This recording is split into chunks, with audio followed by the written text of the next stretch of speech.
English pedagogy class 4। तो सभी को गुड इवनिंग। मैं एक बार देख लेती हूँ आप लोगों की चैट, अगर सब कुछ ठीक से चल रहा होगा तो आगे कंटिन्यू करेंगे। होपफुली जो नेटवर्क है अभी साथ दे पा रहा होगा। चलिए स्टार्ट करते हैं फिर आज का सेशन। क्वेश्चंस अच्छे होंगे। स्टार्ट करेंगे। फर्स्ट क्वेश्चन आपके सामने है। A teacher asks her learners to collect words or phrases in various aspects they see and notice in their markets and streets. मतलब कि एक टीचर है जो बच्चों से कहती है कि भैया वर्ड्स को कलेक्ट करो, जो भी वर्ड्स या फ्रेजेस आप देखते हो अपने आसपास, आप नोटिस करते हो अलग अलग एस्पेक्ट में, चाहे वो मार्केट में आप नोटिस कर रहे हो, चाहे फिर वो आप स्ट्रीट्स पर नोटिस कर रहे हो, या फिर later the learners write the words. भाई ये काम कह दिया गया कि ठीक है, आप जो भी वर्ड्स को, फ्रेजेस को किसी भी एस्पेक्ट में, कॉन्टेक्स्ट में यूज होते हुए अगर देखते हैं कहीं, तो उसको आप नोट करेंगे अपने पास। ऐसा लर्नर्स को क्या है, एक नोटिस है, एक बेसिकली कह सकते हैं एक बात कही गई है, एक टास्क दिया गया है। आगे क्या है, later the learners write the words and phrases according to the category. जो भी कैटेगरी है, भाई मार्केट्स में ये वर्ड यूज होते हैं, या स्ट्रीट्स पर ये वर्ड किसी को यूज करते हुए देखा, सब्जी लेने गए वहां ये देखा कि अच्छा ये वाले वर्ड्स यूज हो रहे हैं, ठीक। तो इस तरीके की चीजें उन्होंने देखी, कैटेगरी में, अलग अलग कैटेगरी में उन्होंने लिख लिया उन वर्ड्स को। फिर उसके बाद क्या होता है, and discuss them in the class what is this practice known as. यानी कि उन्होंने फिर बाद में वो जो वर्ड्स हैं उनको क्लास में डिस्कस किया। और अब ये पूछा जा रहा है आपसे कि ये जो आपकी प्रैक्टिस है इस तरीके की, वो किस कैटेगरी में आएगी अगर हम बात करें इंग्लिश पेडागोजी की। फर्स्ट है टॉपिक वर्ड्स लर्निंग, फिर है जॉनर बेस्ड वर्ड्स, फिर है activity vocabulary, sorry active vocabulary. Active और पैसिव वोकेबलरी होती है। एक्टिव जिसमें ऑफन जिन वर्ड्स को हम यूज करते रहते हैं, पैसिव जो हम लिटरेचर से या इधर उधर से गेन करते हैं, जिनका मीनिंग तो हमें पता है बट जनरली या ऑफन हम यूज नहीं करते उनको। फिर है थीमेटिक वोकेबलरी लर्निंग। आंसर कीजिए फटाफट से, फिर हम लोग आगे बढ़ेंगे। नेक्स्ट आंसर दे रहे हैं आप लोग, डी होगा इसका आंसर। एक्टिव वोकेबलरी वो है जो आप जनरली यूज कर रहे हैं वर्ड्स, लेकिन अभी एक टास्क दिया गया है, इस टास्क के बारे में, इस प्रैक्टिस को क्या कहा जाएगा ये पूछा है। ये नहीं पूछा कि लर्नर्स जो वर्ड्स होंगे उनके पास इस प्रैक्टिस के बाद वो किस टाइप की वोकेबलरी के होंगे। ऑब्वियस है, या जनरली हो सकता है कि एक्टिव वोकेबलरी वो धारण कर लें, लेकिन ये जो प्रैक्टिस है, इस प्रैक्टिस को थीमेटिक वोकेबलरी लर्निंग कहेंगे। थीम के अनुसार, कॉन्टेक्स्ट के अनुसार, जो चाहे आप मार्केट में गए तो वहां पर एक तरीके के वर्ड्स यूज होंगे, उसको आपने एक्वायर कर लिया। फिर आप दूसरी जगह गए, किसी और जगह पर स्ट्रीट्स पर कुछ देखा, मतलब थीम के अकॉर्डिंग आपने क्या किया, वर्ड्स को एक्वायर कर लिया, ठीक। थीमेटिक वोकेबलरी लर्निंग कहते हैं, इसमें कंफ्यूज ना हो। Question number 2, our reader uses her prior knowledge makes semantic cues, semantic आप जानते हैं meaningful, and syntactic cues, structure को भी वो बेहतर तरीके से समझता है, then moves to other more specific information.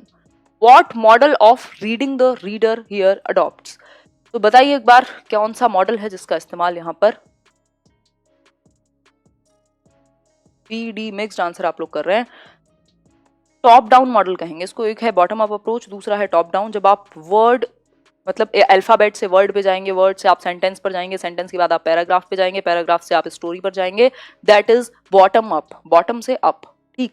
लेकिन बात हो रही है जो आपकी प्रायर नॉलेज है भाषा की, उसको आपने इस्तेमाल किया, पहले आपने मीनिंग्स निकाले, फिर आप स्ट्रक्चर्स पर गए, फिर स्ट्रक्चर्स से आप स्पेसिफिक इन्फॉर्मेशन यानी वर्ड्स वगैरह पर जा रहे हैं, यानी ये टॉप डाउन है, बॉटम अप नहीं होगी। गलतफहमी में ना रहे हैं, अगर कहीं देखा भी हो तो भी, ठीक। बी ऑप्शन होगा इसका सिंपल आंसर। होल लैंग्वेज में सारी आपकी एक्टिविटीज शामिल होती हैं, उसमें रीडिंग भी होगी, राइटिंग भी होगी, आपकी इवन जो लिसनिंग और स्पीकिंग है उनको भी इंक्लूड किया जाएगा, that is a different model, ठीक। ये एक बेसिक बात हुई। आगे बढ़ेंगे नेक्स्ट क्वेश्चन की तरफ। नेक्स्ट क्वेश्चन क्या है देखते हैं एक बार। थर्ड क्वेश्चन है, dictation does not help learners to. भाई डिक्टेशन जो है वो लर्नर्स को किस चीज में मदद नहीं करती, ये एक सिंपल बात आपसे पूछी जा रही है। तो पहला ऑप्शन क्या है यहाँ, पहला है improve their reading skill. Dictation जो है, श्रुत लेख कहते हैं हम इसको, हिंदी में इमला कह दिया करते थे, ठीक। ये जो श्रुत लेख है आपका, ये किस चीज में मदद नहीं करेगा। पहला ऑप्शन है इम्प्रूव देयर रीडिंग स्किल, बच्चों की रीडिंग स्किल को इम्प्रूव कराने में, पठन कौशल को इम्प्रूव कराने में, या फिर इम्प्रूव देयर स्पेलिंग, उनकी स्पेलिंग्स इम्प्रूव कराने में, या फिर एनहेंस देयर लिसनिंग कॉम्प्रिहेंशन, वो सुन सकें बेहतर तरीके से, या फिर इंक्रीज देयर कॉन्सेंट्रेशन, मतलब उनका कॉन्सेंट्रेशन बेहतर हो। एक बार आप आंसर कीजिए, फिर हम लोग बढ़ेंगे आगे। बहुत बढ़िया, इम्प्रूव देयर रीडिंग स्किल, बात बिल्कुल ठीक है। बात बिल्कुल ठीक है। क्यों? अगर डिक्टेशन की बात करें तो डिक्टेशन में क्या होगा, मान लीजिए टीचर है वो बोलेगा, या आपने अपनी मम्मी पापा को भी बुलवाया होगा कई बार, आप जब प्रैक्टिस करते थे कि भाई आप बोल दीजिए मैं लिखूंगा, दैट इज डिक्टेशन की अगर बात हो रही है। तो डिक्टेशन में क्या है, आप सुनेंगे ध्यान से, अगर सुना नहीं आपने तो आपकी स्पेलिंग मिस्टेक हो जाएगी, और स्पेलिंग को ठीक कराने के लिए सबसे बेस्ट तरीका है डिक्टेशन। ठीक, इसके अलावा कॉम्प्रिहेंशन, ऑब्वियसली लिसनिंग कॉम्प्रिहेंशन, सुन करके आप सही समझ पाएंगे, आपको श स की और की जो होता था, मतलब छोटी ई की मात्रा आएगी, बड़ी ई की आएगी, या इंग्लिश में भी डिफरेंट डिफरेंट चीजें आपको पता लग जाता है कि सीकर लिखना है तो कौन से वाला लिखना है ना, नो बोला है तो KNOW नो है या फिर NO है। तो आप बहुत ध्यान से सुनते हैं और कॉम्प्रिहेंड करते हैं, यानी कॉन्सेंट्रेशन भी आपका बेहतर होगा। लेकिन इसका जो काम है वो रीडिंग स्किल को इंप्रूव कराना नहीं है, ये कोई रीडिंग की एक्टिविटी नहीं है, ये आपकी राइटिंग की एक्टिविटी है, जिसमें आपको ध्यान से सुनना भी पड़ेगा और आपकी स्पेलिंग भी ठीक होंगी और कॉन्सेंट्रेशन भी ठीक हो जाएगा। नेक्स्ट क्वेश्चन आपके सामने है। नेक्स्ट क्वेश्चन कहेगा, a teacher asks students of class 3rd to describe their best friend. तो एक टीचर ने 3rd क्लास के बच्चों को अपने बेस्ट फ्रेंड के बारे में बताने के लिए कहा। भाई मान लीजिए आप 3rd क्लास में हैं, मैं आपसे कहूं कि अपने बेस्ट फ्रेंड के बारे में बताओ। अब आप पूरा पोथे लिख देंगे, चाहे वो उसकी बुराइयां हो चाहे वो उसकी अच्छाइयां हो, है ना, मतलब विशेषताएं, वो अपने आप में कुछ एक कैरेक्टरिस्टिक्स होंगे, वो अलग सी चीजें होंगी, विशेष होंगी वो। ठीक है, तो क्या होगा यहाँ पर, बच्चों ने बताई होंगी अपने बेस्ट फ्रेंड के बारे में चीजें। She writes the students responses on the black board. अब वो क्या करेगी, ब्लैक बोर्ड पर रिस्पॉन्स लिखा, अच्छा ये तुमने ये बताया कि बहुत सच बोलता है, ये बताया तुमने तुम्हारा कोऑपरेट करता है तुम्हारे साथ, ठीक, इस तरीके की बहुत सारी चीजें टीचर ने ब्लैक बोर्ड पर लिख दी। ठीक है, at last she states that all these describing words on the blackboard are adjectives. मतलब कि फिर लास्ट में उन्होंने क्या कहा, ये सब कुछ लिख करके सबसे 4 बच्चों से पूछा, 40 से पूछा, लिख दिया बोर्ड पर जो भी लिखना था, मेन मेन पॉइंट्स, फिर बताया लास्ट में कि भाई ये जितनी भी चीजें लिखी हुई है ना, ये जितने भी कैरेक्टरिस्टिक्स लिखे हुए हैं, इनको एडजेक्टिव्स कहते हैं, यानी कि ये विशेषण हैं जो नाउन के बारे में कुछ विशेषता बता रहे हैं। ठीक है, या प्रोनाउन के बारे में।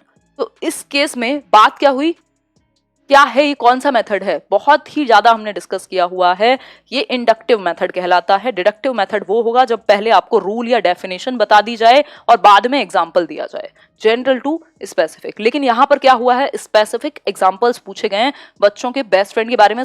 हर किसी का बेस्ट फ्रेंड उसके लिए विशिष्ट होगा, एग्जाम्पल क्या है, स्पेसिफिक होगा, यानी डेफिनेशन जो है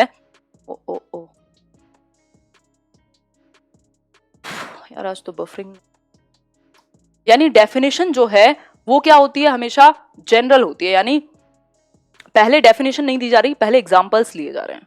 तो एग्जांपल्स बहुत सारे लेके अलग अलग बच्चों से, फिर बाद में एक रूल बताया गया कि जितनी भी विशेषताएं हैं ना, ये आपके फ्रेंड के बारे में है, या जो भी हैं, जितने भी लोग, जिस भी इंसान के बारे में आप बता रहे हैं, मतलब नाउन या प्रोनाउन के बारे में है, नाउन प्रोनाउन आप पहले पढ़ा चुके होंगे, तो इसलिए इनको एडजेक्टिव्स कहते हैं। मतलब आपने एग्जांपल से आप रूल की तरफ गए, इसलिए जो आंसर होगा वो बी होगा। नेक्स्ट क्वेश्चन क्या है, question number 5, which one of the following, बिल्कुल ठीक है यहां तक की बात आपकी, विच one of the following is the most important pre requested for language learning. ये क्वेश्चन मुझे नहीं पता कितनी बार कितने तरीके से पूछा गया है, कभी ये आपको 1 लाइन में मिल जाएगा, कभी ये 2 लाइन में बना करके दे देगा, बात एक ही कही जा रही होगी। क्या बात होगी कि भैया भाषा को सीखने के लिए पहली शर्त क्या है, या सबसे ज्यादा इंपॉर्टेंट क्या है, क्या एक सबसे पहली रिक्वायरमेंट है लैंग्वेज को अगर आपको सिखाना है तो। भाषा को सीखने के लिए पहली शर्त कह सकते हैं क्या है, list of aims and objectives of the language to be learned. मतलब आप एम्स और ऑब्जेक्टिव्स की एक लिस्ट बना दें, तब सीखेगा बच्चा भाषा।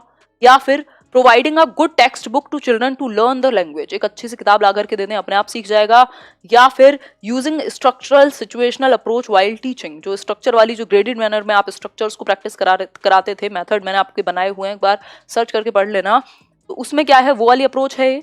या फिर children's motivation to learn the language, तो जितने भी लोग डी आंसर कर रहे हैं बात बिल्कुल ठीक है, motivation is the pre requested to learn the language. आप भाषा नहीं सीख पाएंगे यदि आप रेडी नहीं है, आप मोटिवेटेड नहीं है, आप कहें मैं ये भाषा भी सीख लूं वो भी सीख लूं, क्यों, क्योंकि आपको प्रॉब्लम्स आएंगी और आपको परसिस्टेंट रहना पड़ेगा। ठीक, तो एक बेसिक बात है, ये प्रिंसिपल्स में भी आई थिंक इसको हम काउंट करते हैं, प्रिंसिपल ऑफ मोटिवेशन कहा जाता है भाषा सीखने के लिए। आगे बढ़ेंगे नेक्स्ट क्वेश्चन की तरफ। नेक्स्ट क्वेश्चन देखेंगे क्या होगा इसका सही आंसर। नहीं, मेथड बहुत सारे हैं, इवन स्ट्रक्चरल और सिचुएशनल से तो कम्युनिकेटिव बहुत अच्छा है, डायरेक्ट भी बेहतर है इससे, तो मेथड्स तो बहुत सारे हैं, तो ये नहीं कह सकते कि सिर्फ एक यही रिक्वायरमेंट है इस मेथड की। नेक्स्ट क्वेश्चन है आपका, the rise and fall of tone is called. Rise and fall of tone मतलब उतार चढ़ाव, ठीक है, उल्टा बोल दिया मैंने ठीक है, ऐसे चढ़ाव और उतार, ठीक, तो ये कह सकते हैं, मतलब उतार चढ़ाव जो हमारी टोन में होता है, हमारी पिच में होता है, हमारी साउंड में होता है, तो rise and fall in our tone is called intonation. ठीक है, प्रोनाउंसिएशन क्या है, उच्चारण, आप कैसे उच्चारण करेंगे किसी एक शब्द का, बट जो उतार चढ़ाव है हमारी साउंड में, हमारी टोन में, दैट इज कॉल्ड इंटोनेशन। ठीक, इंटोनेशन कहेंगे इसको। राइज एंड फॉल होगा, स्लाइडिंग नहीं होगा, स्ट्रेस नहीं है, स्ट्रेन नहीं है। ठीक, इसका मैंने लास्ट सेशन में भी एग्जांपल दिया था, अगर ना देखा हो जरूर देखिएगा। आगे बढ़ेंगे नेक्स्ट क्वेश्चन की तरफ। नेक्स्ट क्वेश्चन क्या है उसको देखेंगे। नेक्स्ट क्वेश्चन है, an English teacher after completing a chapter from the textbook asks questions based on the text to. मतलब कि एक इंग्लिश टीचर है, एक टेक्स्ट को, एक चैप्टर को कंप्लीट किया उसने, उसके बाद कुछ क्वेश्चंस पूछे। अब ये जो क्वेश्चंस हैं ये उस टेक्स्ट से जुड़े हुए हैं। मतलब मान लीजिए एक चैप्टर हमने पढ़ा, प्याजे को डिस्कस किया, अगले दिन हमने क्वेश्चंस कर लिए। अब आपसे अगर मैंने प्याजे के बाद ये क्वेश्चंस पूछ लिए, या कोई इंग्लिश की कोई स्टोरी डिस्कस की, उसके बाद कुछ क्वेश्चंस पूछ लिए उस एक पर्टिकुलर टॉपिक से, तो ये क्या है, किस लिए पूछे गए, पर्पस क्या है? कीप स्टूडेंट्स बिजी, बच्चों को बिजी रखने के लिए, क्योंकि चैप्टर तो हो गया खत्म, अब आपके पास कुछ कराने को नहीं बचा। या फिर अट्रैक्ट स्टूडेंट्स अटेंशन, अटेंशन पाने के लिए, और भी कोई कहानी सुनाई जा सकती थी। नो देयर कॉम्प्रिहेंशन, या फिर मेंटेन क्लास डिसिप्लिन। आंसर कीजिए फटाफट से, फिर हम लोग आगे बढ़ेंगे। जितने भी लोग देख रहे हो वो लाइक शेयर कर सकते हैं बिना कहे, मुझे दिख नहीं रहे वैसे आज कितने लोग देख रहे हैं, कुछ नेटवर्क का इशू है।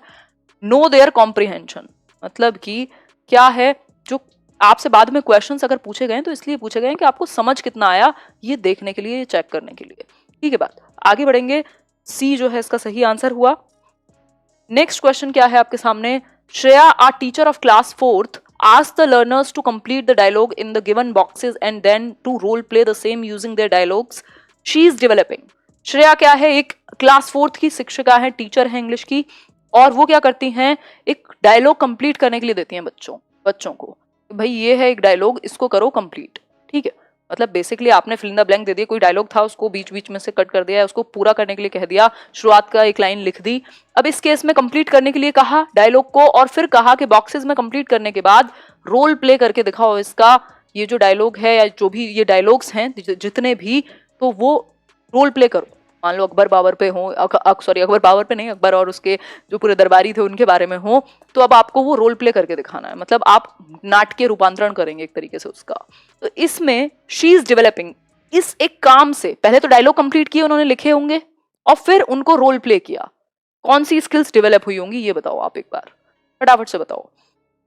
4 ऑप्शन है, listening, writing, reading and speaking, listening and speaking, reading and writing, या स्पीकिंग एंड राइटिंग। आंसर कीजिए। बहुत सारे लोग गलत आंसर कर रहे हैं, ये क्वेश्चन जो है गलत आंसर एक्सपेक्ट नहीं करता, फिर भी कोई बात नहीं। डी तो नहीं होगा, क्यों नहीं होगा, समझो बात को।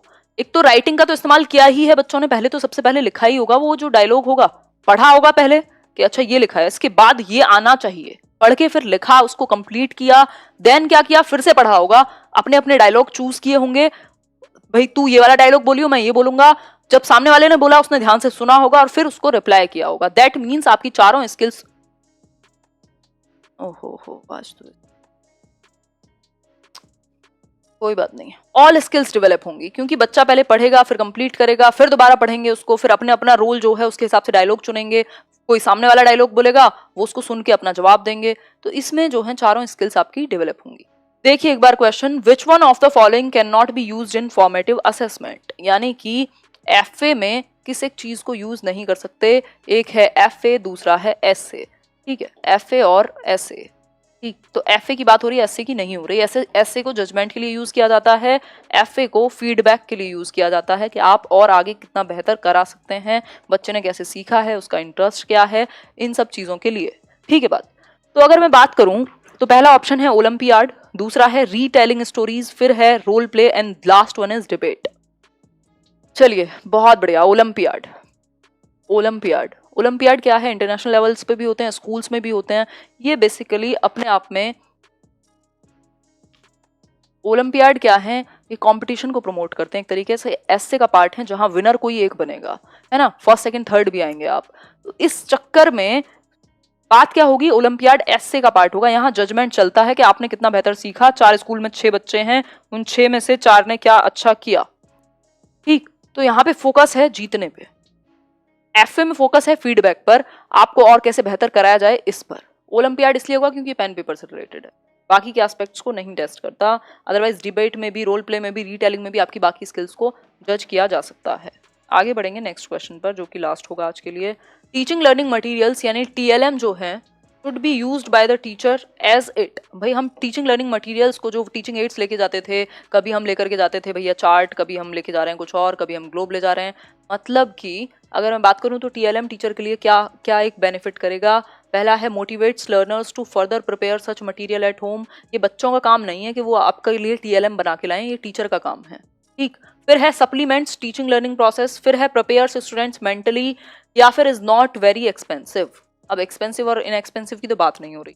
फिर बात किसकी होगी, बात है कि ये टीचिंग को इफेक्टिव बनाते हैं, सप्लीमेंट करते हैं। जैसे जिम में आजकल लोग सप्लीमेंट्स लेते हैं कि बॉडी बन जाए। ऐसा नहीं है कि वो एक्सरसाइज नहीं कर रहे, ऐसा नहीं है कि वो एक्सरसाइज नहीं कर रहे, दे आर एक्सरसाइजिंग, बट बात क्या है, एक्स्ट्रा बूस्ट मिल जाएगा अगर सप्लीमेंट लिया तो।